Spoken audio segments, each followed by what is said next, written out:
Pagbisita ni Vilma Santos sa burol ni Nora Honor viral. Sa isang makabagbag damdaming pagkakataon, dumating si Vilma Santos, ang tinaguriang star for all seasons, sa burol ng kanyang matagal ng kaibigan at kapwa icon sa industriya ng pelikulang Pilipino, si Nora Honor. Ang simpleng pagdating ni Vilma sa The Heritage Park sa Taguig ay nagbigay ng mensahe ng respeto at pagmamahal, na labis na ikinatuwa ng kanilang mga tagahanga. Ang pagdating ni Vilma Santos sa burol ni Nora Honor sa isang video na ibinahagi ng ABS-CBN News.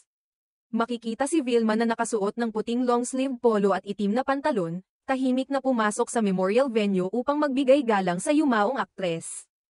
Ang video ay mabilis na kumalat online at umabot na sa mahigit 100,000 views sa YouTube.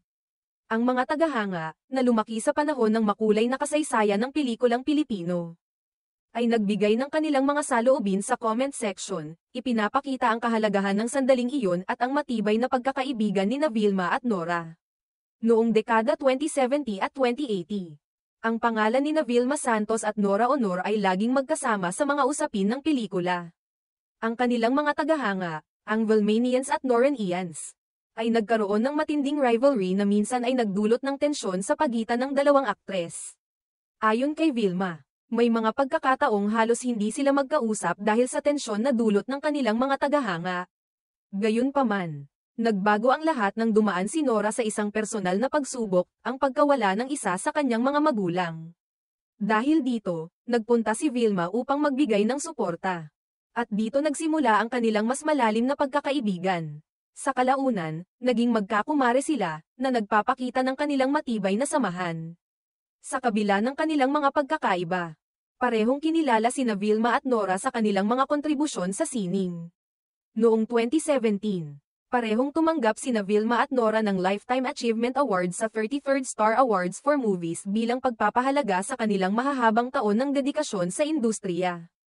Ang kanilang mga pelikula, tulad ng T-Bird at Ako, at Ikaw ay Akin, ay patuloy na tinitingala ng mga manunood at nagsisilbing inspirasyon sa mga bagong henerasyon ng mga artista. Ang muling pagkikita ni Vilma at Nora ay nagsisilbing paalala na ang tunay na pagkakaibigan ay hindi nasusukat sa mga alitan o kompetisyon. Sa kabila ng kanilang mga pagkakaiba, pinili nilang magkaisa at magtaguyod ng isang matibay na samahan. Ang kanilang kwento ay nagsisilbing inspirasyon sa lahat na sa kabila ng mga pagsubok. Ang respeto at pagmamahal sa isa't isa ay laging mananaig. Ang simpleng pagdating ni Vilma Santos sa burol ni Nora Honor ay hindi lamang isang personal na hakbang upang magbigay galang, kundi isang makapangyarihang mensahe ng pagkakaibigan, respeto, at pagmamahal. Sa kanilang kwento, natutunan natin na ang tunay na halaga ng pagkakaibigan ay hindi nasusukat sa tagumpay o pagkatalo, kundi sa pagmamahal at suporta na ibinibigay natin sa isa't isa.